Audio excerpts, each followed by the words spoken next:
Good afternoon. Today is April 6th, 2017. My name is Jenny Pushner, and I'm here at City Hall with Fred. Together, we are participating in the Newton Talks Oral History Project that is being conducted with the Newton Free Library, Historic Newton, and the Newton Senior Center. The first question is, what country are you originally from? Oh, originally from China, but there are, there are now there are two Chinas and one Taiwan. So from originally in Taiwan, then I mean in China, then I moved to Taiwan in '49 when communists took over. So I came from Taiwan. So why did you leave Taiwan? To pursue graduate studies, advanced studies. And how old were you when you left, and who did you leave with? I'm sorry, how old? How old were you when you left Taiwan, and who did you leave with? I went to Taiwan. It's '49. That must be 17, 18. Then I left as 27. Okay. Yeah. And did you leave alone, or did you leave with somebody? I never alone. It's just there one small suitcase. Wow. So can you tell us a little bit about your experience leaving the country? Leaving Taiwan? Yes. Well, at that time, I was young. Then, as most of the young people, you go to a new place and to do what you want to do, to study. So that was excitement. Yeah. So why did you choose the United States? Well, versus... that was the only place where one can get advanced learnings, and also the universities at that time, I think, was after Soviet Polytechnic. So there were lots of scholarships and teaching, research. So America was just wide open, welcome all the students from other countries. So why Newton? Why did you choose Newton out of all the places? Oh, I first went to St. Louis, Washington University, where I got my degree, PhD. Then after that, I taught for 4 years at Virginia Tech. Then moved here because they hired me. Northeastern hired me. Yeah. How long have you been in Newton? We moved here in '67, so that will become 50 years. Wow. Yeah, that's why I volunteered to be a part of the interview, to contribute whatever is needed. That's awesome. So what was it like when you first arrived in Newton? Well, I prepared a little bit, just notes for myself. But when I arrived in Newton, it was difficult. I mean, different from now. It's more rural-like. For example, in the fall, people will still, after all the leaves fell, people would still burn the leaves. They choose a day, then burn the leaves instead of collected. But then I think 2 or 3 years later that was banned. So that's one example. The city has changed. Yeah.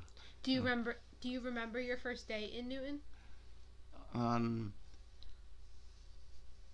Well, the first day in Newton is not much different from first day in America. It's just another place in the United States. So what was your first day in the U.S. like?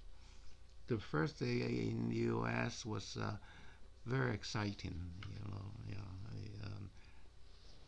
I think I was welcomed by a host family in St. Louis. So they took me to the dorm and so forth. So that was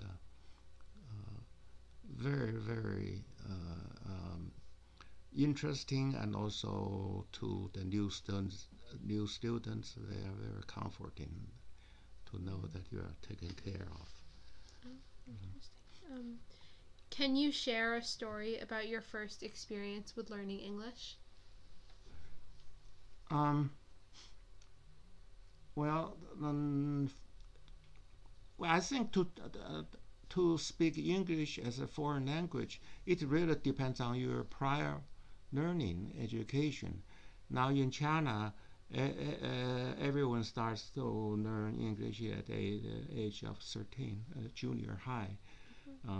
You study 6 years in English in high school. Well, in China, high school, junior high, and the senior high, we all call it high school. Then at the end, some would do better, and some would not learn much. It really depends on uh, your uh, um, your attitude and maybe your talent or whatever. So I did better, and in fact, I just feel a little bit of my history. I Before I came to the States to pursue graduate study, I was in Chinese Navy. So Navy sent me to San Francisco to study electronics, like radar, sonar.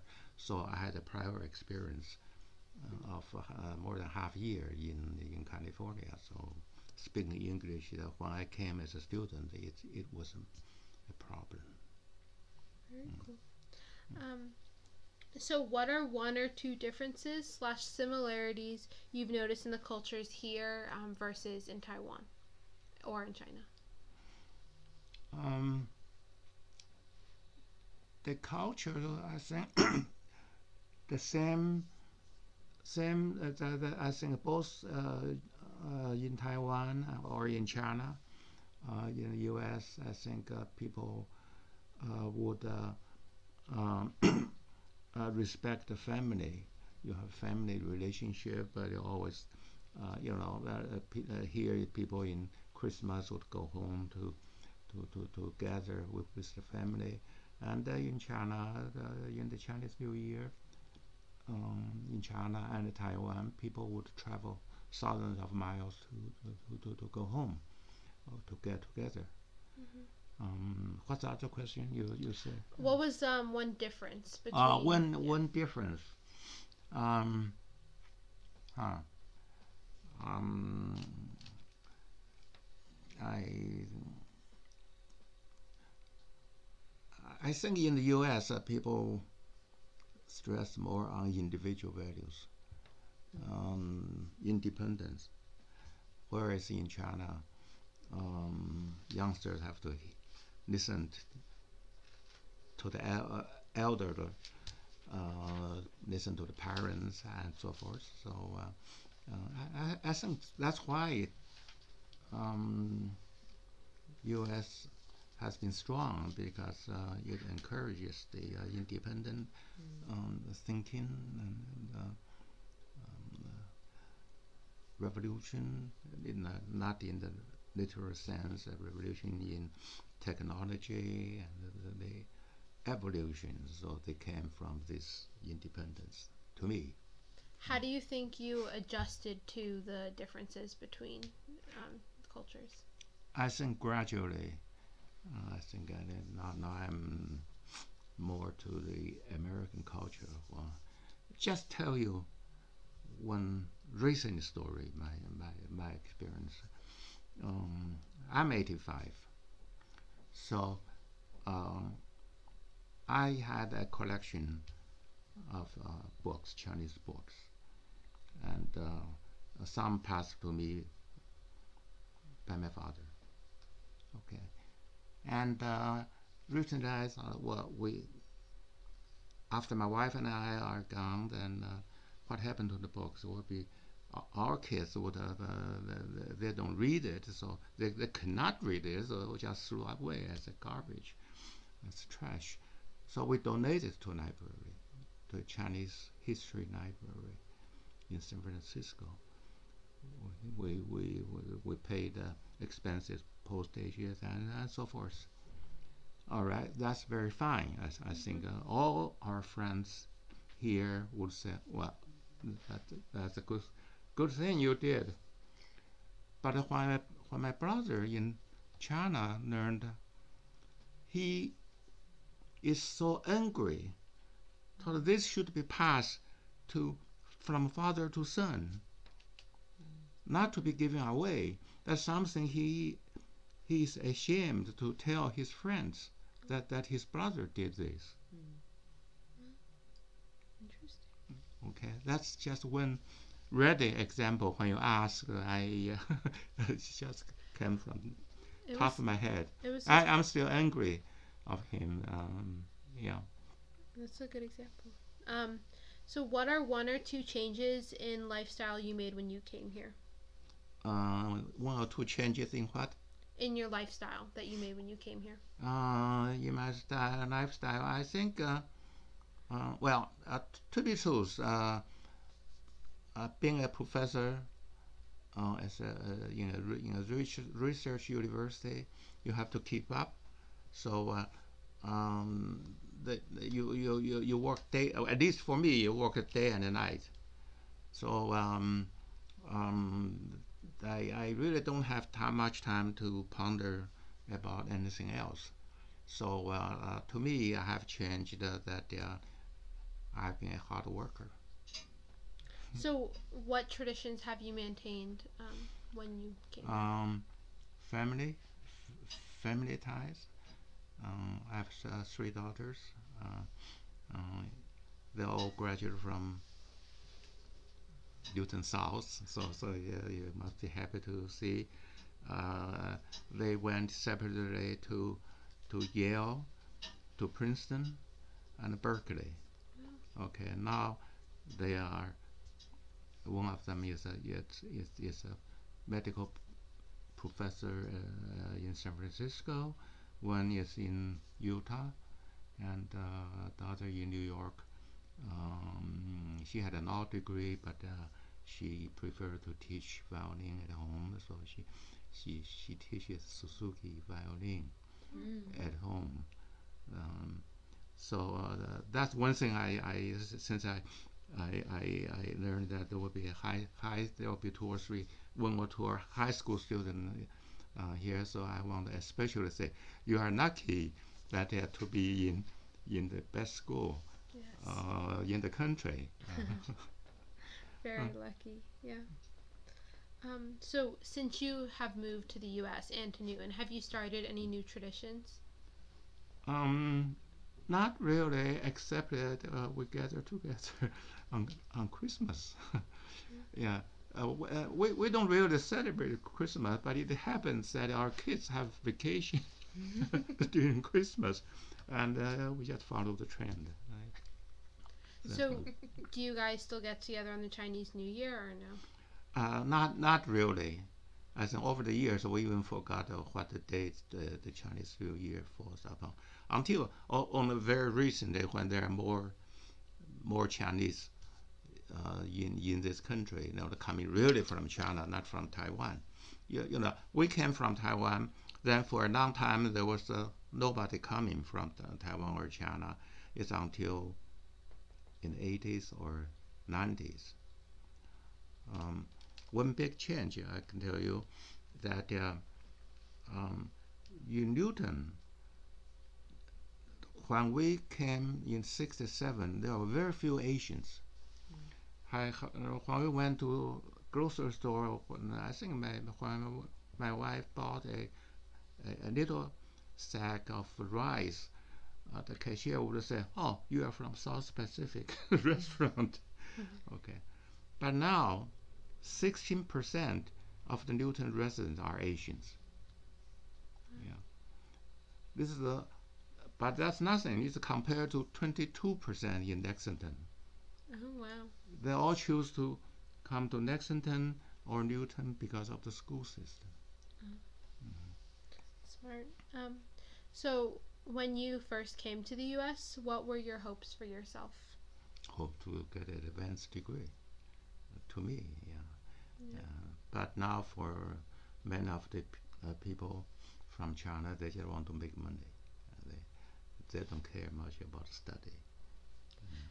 So when you came to study, did you think you were going to go back to China or probably stay after? I wouldn't go back to China because it had been under the communist rule. Even today, I don't want to move back to China. Although we have visited China times, we have relatives there. But we didn't expect to go back to Taiwan. There was nothing one can do. There are more opportunities here. So I got teaching, got a research job, and raised a family. So did you meet your wife in the U.S.? We met in Taiwan, but we married in U.S. in St. Louis, right after I got my degree, before we moved to Virginia. So she came to the U.S. from Taiwan? Yeah, I think she came to U.S. 2 or 3 years after I came. Oh, okay. Yeah, but we already knew each other. That's sweet. So was your idea of America or Newton the same as the reality for you? Well, I think at that time people from Taiwan had no concept of what real the U.S. was. The only thing we knew was that the things you see in the movie. That's when we arrived. It's a total different. But it's hard work. We know there will be hard work. So, Okay. So what was the most important and meaningful event or experience in your life? Meaningful event. Excuse me.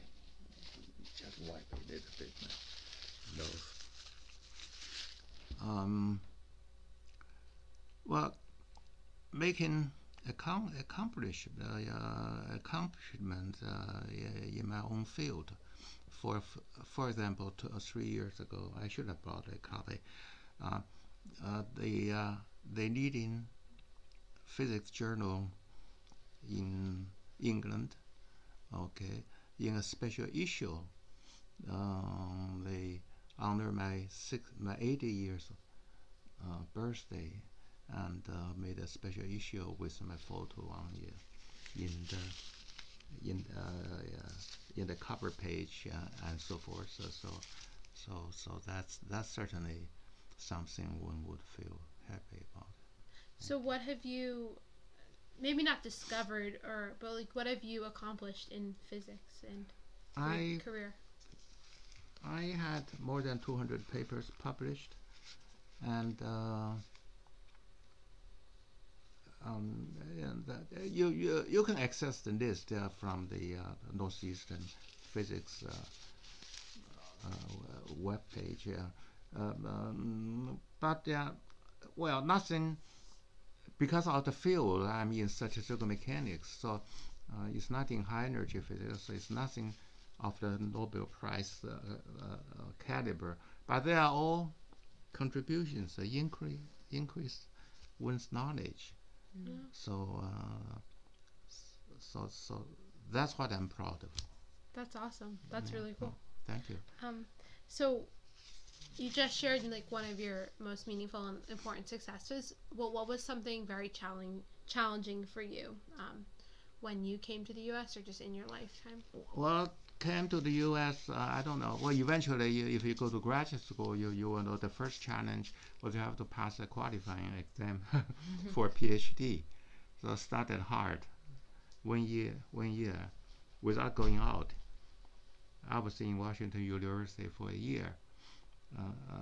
After a year, a friend of mine took me for a ride in the night to go out, go to White Castle, get a hamburger.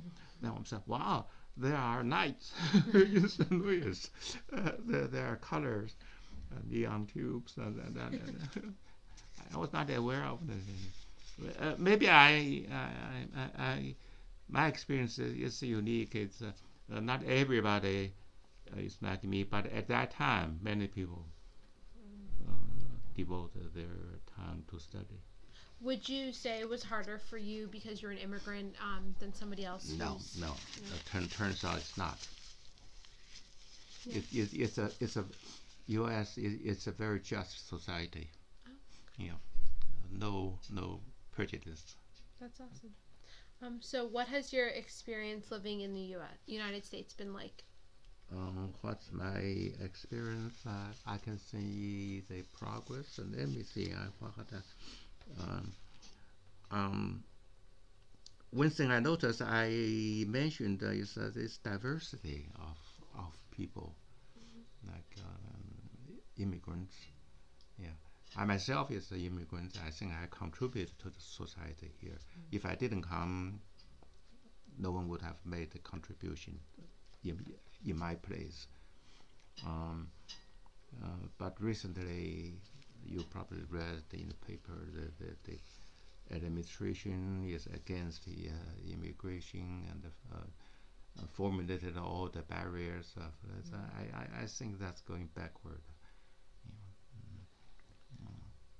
So, have you seen any like direct benefits like in the United States' culture because of all of the immigrants that come in the like mixed race and like there are lots of different ideas? Of course, and if I'm only familiar with the Chinese immigrants. I'm sure there are the immigrants from other countries as well, and there are so many huge contributions of Chinese immigrants. Like you look at the John Hancock Hall, that was built by architect by the name of Bay. That's a world-known architect. If you go to D.C., the Vietnam Memorial was designed, was built by immigrant while she was a student at Yale. There are countless examples. Well, I watch that carefully.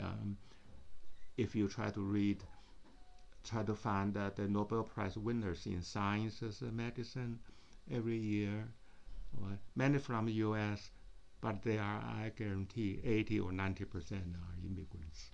Yeah. Very cool. So can you think of one or two common values or beliefs or practices that you would help people in the United States to understand your culture? I'm sorry, can you repeat again? Yes. Can you think of one or two common values or practices that you have that would help people understand Chinese and Taiwanese culture? Oh, you mean to people here? Yes. To understand.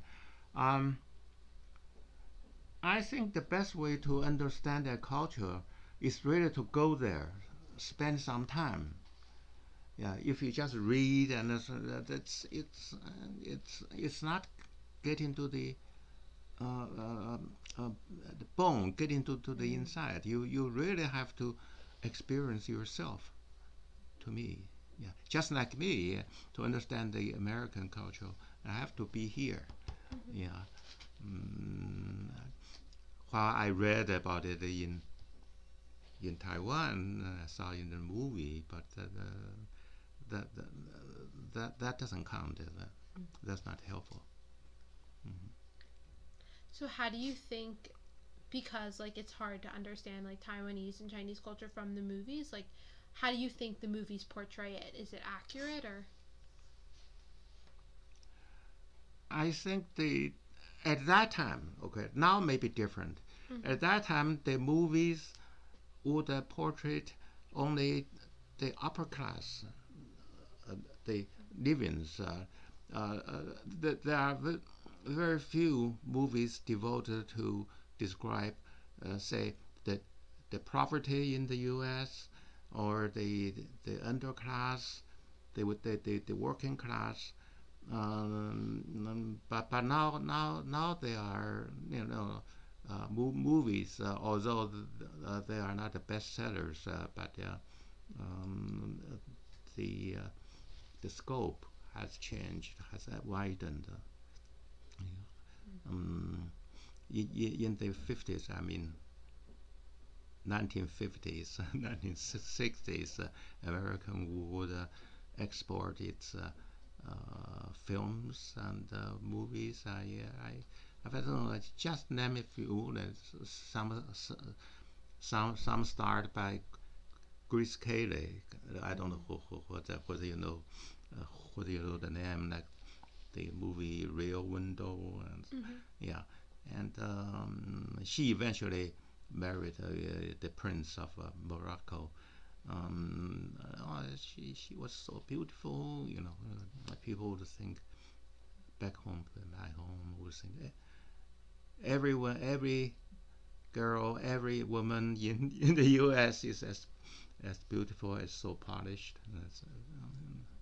Yeah, I recommend you see one or two of her movie. I've seen lots of her movies. Yeah, Okay. I really like her. Yeah. Rear Window is a great movie. Right. So, yeah, very cool. So, what advice would you give to someone moving here from Taiwan or China? Advice is that work hard. Don't expect things will come easy, and be open-minded. Be open-minded. Yeah. Accept the local value. Yeah. Don't be confined to your own set of mind. So, this isn't a question here, Sure. but you said to be open-minded. So, how do you think? Like, do you think when you came, you were very open-minded, or like, did you have to change some things? I think when I came, it's just a change. It was just a change. If you tell me open-minded at that time, I didn't know what it says, what it means. Yeah. Now I know, because there are so many aspects of the American culture. So you have to open your eye to see them. But when someone just arrived in the 20 years age, the context limited. Just as I said, in the first year, I really seldom walk out of the campus. If people tell me you should be open-minded, I don't know what it says. But now because there are more radio, TV, and iPhone, iPad, so people have more contact to the outside. Yeah, so the situation is different. So when you were in university, like, and you said you didn't really have like a real reality because you were just studying, but were the kids you surrounded with, were they from all over, or were they just mainly from the U.S.? And like, You mean kids? What do you mean by kids? The other people studying with you, like Oh, other I students. see. Yeah, they were in the 20s. Well, to tell you the truth, at that time, the American students going to graduate school in physics, they were all nuts. They only study. They were not the typical Americans. Yeah. So we stuck together. Yeah. Some of them made very well. As one guy, we had the same advisor, a black student. He eventually made to the director, for example, director of the Argonne National Laboratory, the director of National Science Foundation. Wow. Yeah. That's cool. And another classmate of mine, who is Chinese, and made to the first president, the founding president of the Hong Kong University of Science and Technology. That was in the 1980s. My very close friend. We still have got in touch with each other. In fact, at that time, he invited me to join him in Hong Kong to establish the university. Yeah, for various reasons, I didn't go, but I'm glad I stuck here to do my own research. Yeah. Cool.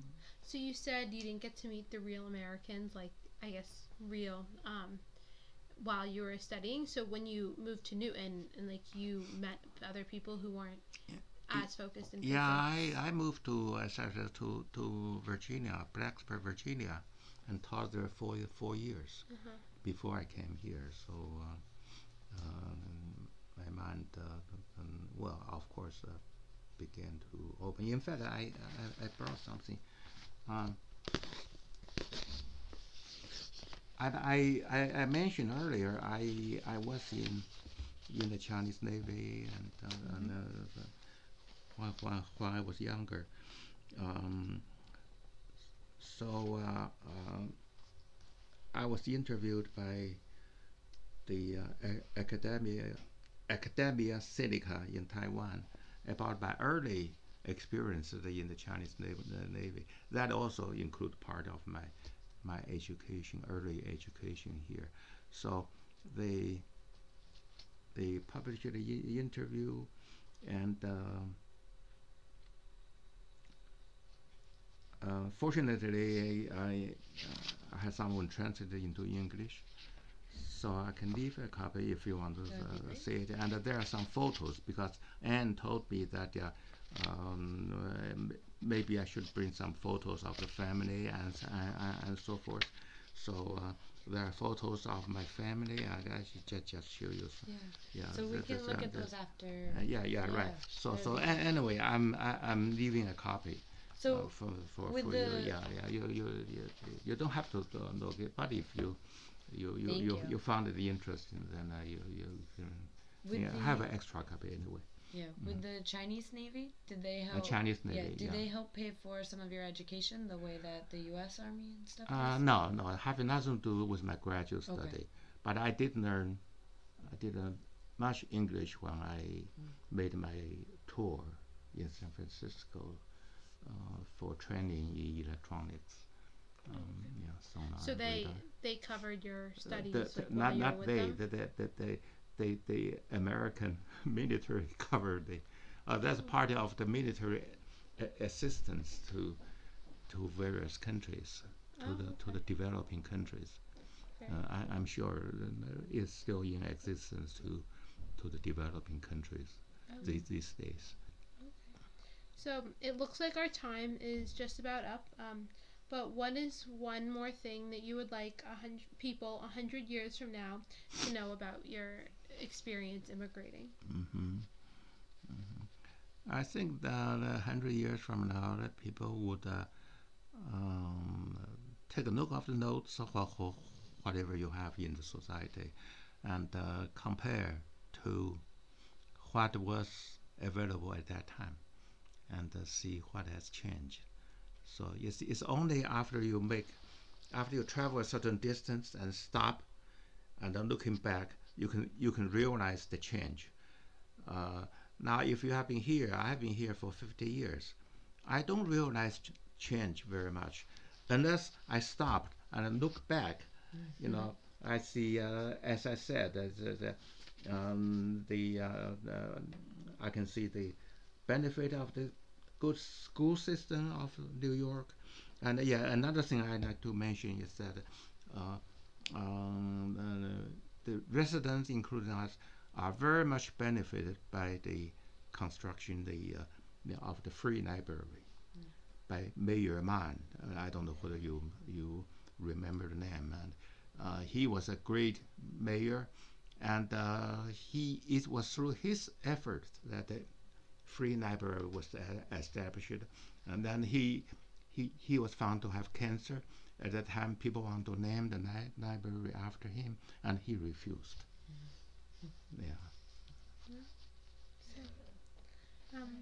Thank you so much for your time to do this with us. We are really happy to include you in the Newton Talks Oral History Project. Thank you.